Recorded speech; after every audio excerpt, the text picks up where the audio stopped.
आपलं स्वागत आहे आयकॉन स्टील प्रस्तुत बिल्ड आयकॉन या उपक्रमामध्ये. आज आम्ही आलो चाळीसगाव मध्ये आणि माझ्या सोबत आहेत master engineer Nikhil Chaudhari. Master engineer अर्थात म्हणण्याचं कारण म्हणजे त्यांनी मास्टर्स केले स्ट्रक्चरल इंजिनिअरिंग मधून. स्ट्रक्चरल इंजिनियर म्हणून सुद्धा ते चांगली उत्तम प्रॅक्टिस करतात. अनेक हाय राईज टॉवरचा त्यांचा एक्सपिरियन्स आहे. रेसिडेन्शियल प्रोजेक्ट्स करतात, इंडस्ट्रियल, अशा वेगवेगळ्या प्लॅटफॉर्मवर गेल्या 7-8 वर्षांमध्ये त्यांनी काम केलेलं आहे. त्यामुळे त्यांचा हा आजवरचा प्रवास कसा होता, त्यांना आलेले अनुभव कसे होते, या सगळ्या संदर्भात आपण त्यांच्याशी गप्पा मारणार आहोत बिल्ड आयकॉन या प्लॅटफॉर्मवर. नमस्कार. नमस्कार. गप्पांना आपण थोडी सुरुवात अशी करूया की मला साधारणपणे KG to PG असा तुमचा प्रवास ऐकायचा आहे. म्हणजे शाळा कुठली होती, मग कॉलेज कुठलं होतं, मास्टर्स कुठून केलं, आणि सगळ्यात महत्वाचं सिव्हिल इंजिनिअरिंग या फील्डकडे वळण्यामागची प्रेरणा कोणाची होती, इन्स्पिरेशन कोण होतं ज्यांच्यामुळे तुम्हाला असं वाटलं की मैं भी इंजिनियर बनूंगा? काय सांगाल? सर्वप्रथम आयकॉन स्टील आणि तुमच्या सगळ्या टीमचे धन्यवाद इन्व्हिटेशन दिल्याबद्दल. तर माझं एज्युकेशन इथे गुड शेपर्ड अकॅडमी म्हणून स्कूल आहे, इंग्लिश मीडियम स्कूल आहे, तिथे झालं 1st to 10th. नंतर मी डिप्लोमा केला डॉक्टर उत्तमराव महाजन कॉलेजला डिप्लोमा केला. नंतर मग मेरिटमध्ये तिकडून गोखले एज्युकेशन सोसायटी नाशिकला, तिथं माझं ऍडमिशन झालं 2014ला, 13-14. नंतर मग तिकडून डिग्री झाल्यानंतर मग एमटेक मी निवडला, कारण की माझा सब्जेक्ट आवडता सब्जेक्ट म्हणजे स्ट्रक्चरल इंजिनिअरिंगचे सब्जेक्ट होते, ते माझे खूप आवडते सब्जेक्ट होते आणि त्याच्यात असे स्कोअर पण व्हायचा आणि खूप इंटरेस्ट पण होता त्याच्यात. बरोबर. त्या इंटरेस्टमुळे त्याच्याने प्रेरणा भेटली मला की याच्यामध्ये आपण काहीतरी करू शकतो, करायला पाहिजे. हा, तसं गायडन्स करणारे पण होते, पण प्रेरणा स्वतःच्या म्हणजे जी आवड होती त्याच्यामुळे आपण ते घेतलं आणि नंतर मग एमटेक केलं. मग एमटेक करत असताना मी तिथूनच प्रॅक्टिस चालू केली. डिग्री झाल्यानंतर प्रॅक्टिस चालू केली. मग आता 4-1 वर्ष प्रॅक्टिस केली आणि नंतर साइड बाय साइड माझे प्रोजेक्ट्स पण चालू होते. ते प्रॅक्टिस झाल्यानंतर म्हणजे 1-1.5-2 वर्षानंतर माझ्या साइड बाय साइड ते प्रोजेक्ट्स पण चालू होते आणि त्याच्यानंतर मग स्वतःचं ऑफिस टाकण्याचा निर्णय घेतला. सरांनी सांगितलं, सरांनी सपोर्ट केला. चांगलं ना. आणि मग आता सुरू केलं इंडिपेंडंट. आता येऊया या क्षेत्रातल्या काही प्रश्नांकडे. त्यातला पहिला प्रश्न असा आहे की या क्षेत्रामध्ये अकुशल कामगार किंवा अप्रशिक्षित कामगारांचं प्रमाण फार मोठं आहे आणि अशा लोकांबरोबर काम करताना समजा कधी धोका सुद्धा होऊ शकतो. मी स्ट्रक्चरल इंजिनियर, तुम्हाला माहिती आहे, तुम्ही डिझाईन करून दिल्यानंतर सुद्धा त्याच्या एक्झिक्युशन मध्ये काही चूक झाली तर मोठी दुर्घटना सुद्धा घडू शकते. तर तुम्ही कशी ती परिस्थिती हाताळता साईटवर? तुम्ही खूप इम्पॉर्टंट क्वेश्चन विचारलेला आहे. त्याच्यात साईटवर डिझाईन गेल्यानंतर आपण कॉन्ट्रॅक्टर नेमकं कसे असणार आपल्याला कल्पना नसते. आपण जर समजा मी एक डिझाईन दिली तर मी बॉटम पासून त्यांचं चेक करायला जावं लागतं त्यांचं, कारण की ते समजा एक पण त्यांनी चुकी केली, थोडी मोठी असली छोटी असली पण मोठी मेजर राहिली तर ती खूप महागात पडते, कारण की कॉस्ट ऑफ तुमचं कन्स्ट्रक्शन इतकं महाग असतं. आणि त्याच्यानंतर जर असं काही दुर्घटना घडली, समजा लॅक ऑफ एक्सपिरियन्स यांचा असेल समजा, बरोबर, तर दुर्घटना होऊ शकते. दुर्घटना पण त्याची काळजी आपण घेतो. आपण साईट व्हिजिट्स करतो, प्रॉपर चेकिंग करून घेतो. आणि जर कॉन्ट्रॅक्टरच ऐकत नसतील किंवा त्यांना जमत नसेल तर मग आम्ही कॉन्ट्रॅक्टर चेंज करतो. बरोबर. आणि मग असं आम्ही प्रिकॉशन्स घेतो. बरोबर.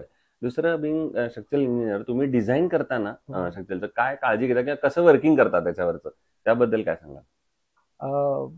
आता सुरुवातीपासूनच मी जेव्हापासून प्रॅक्टिस करतोय तर तेव्हा आम्ही ई-टॅब्स वगैरे आणि जे फायनाईट एलिमेंट अनालिसिस आहे ते त्या सॉफ्टवेअर्सवर काम करतो आणि मॅन्युअल पण वर्किंग करतो. बरोबर.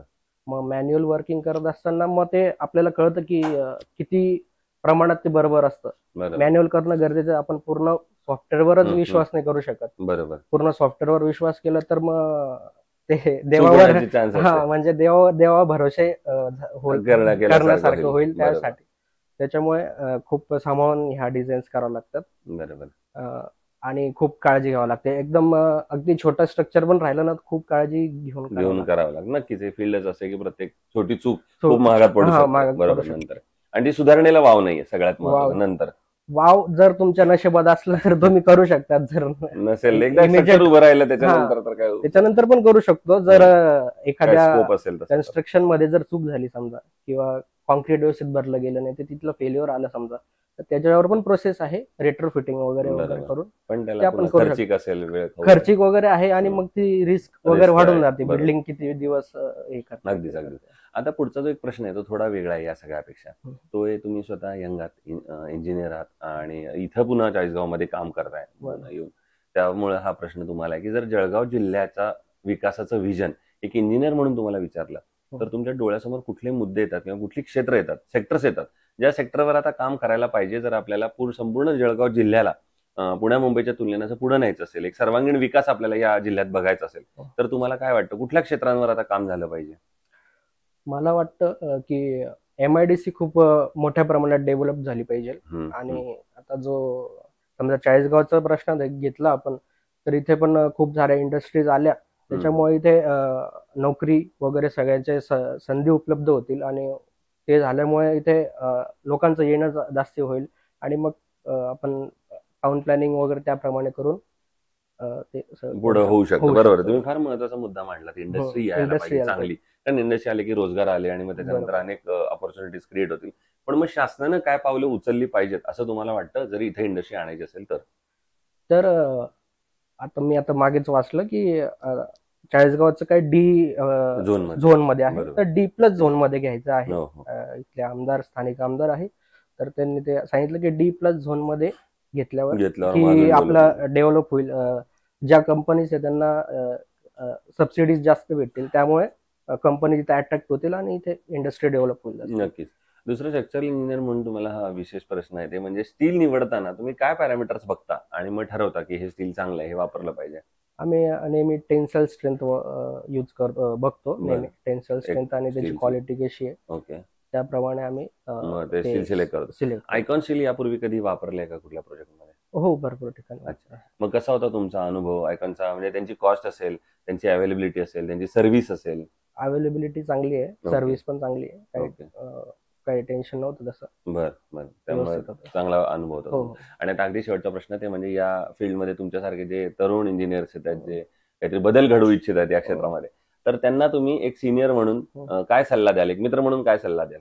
मी त्यांना एकच सल्ला देईल की तुम्ही जो या क्षेत्रामध्ये पडणार असेल तर पूर्ण प्रॅक्टिस करायला पाहिजे. म्हणजे कमी नॉलेज किंवा अर्ध नॉलेज एक खूप घातक असू शकतं. बरोबर. जसं स्ट्रक्चर इंजिनिअरिंग मध्ये जर आपण असं केलं, अर्ध्या नॉलेजने गेलो तर खूप घातक होऊ शकतं ते. म्हणजे बरोबर. कॉन्फिडन्स फक्त आणि तुम्हाला टेक्निकल नॉलेजने काही नाही, पण ते कॉपी पेस्ट वाला जो Formula. फॉर्म्युला असतो तो वापरायला नाही सांगणार मी. त्यांना पूर्ण प्रोजेक्ट्सवर साईट व्हिजिटला जाणे, स्वतः डिझाईन करणे, मॅन्युअल डिझाईन करणे, ह्या डिझाईन करून आपण सगळं केलं पाहिजे. त्याशिवाय आपण मार्केटमध्ये काही जास्त दिवस टिकू शकणार नाही. क्या सो ते इंजिनियर निखिल चौधरी आणि त्यांनी सांगितलं त्याप्रमाणे half knowledge is always dangerous Yes. असं आहे. कारण तुम्हाला माहितच नसतं की पुढे काय करायचं आहे आता. त्यामुळे तसं घेऊ नका. चांगलं शिक्षण घ्या, त्याच्यासोबत चांगलं टेक्निकल नॉलेज घ्या आणि मग या फील्डमध्ये याल. या फील्डमध्ये तुम्ही नक्की यशस्वी व्हाल. पुन्हा एकदा सर मनापासून आभार. आणि भविष्यात सुद्धा असेच उत्तम आयकॉनिक प्रोजेक्टची निर्मिती व्हावं. हायराईज टॉवर मध्ये तुम्ही ऑलरेडी चाळीसगावमध्ये सुद्धा अशा एखादा हायराईज टॉवरची निर्मिती तुमच्या हातून घडावी, जेणेकरून सगळ्या चाळीसगावकरांची, खानदेशवासियांची मान अजून उंचावेल अशी निर्मिती आयकॉनिक प्रोजेक्टची तुमच्या हातून घडावी. याच आयकॉन स्टील तर्फे मनपूर्वक शुभेच्छा. थँक्यू. Thank you very much.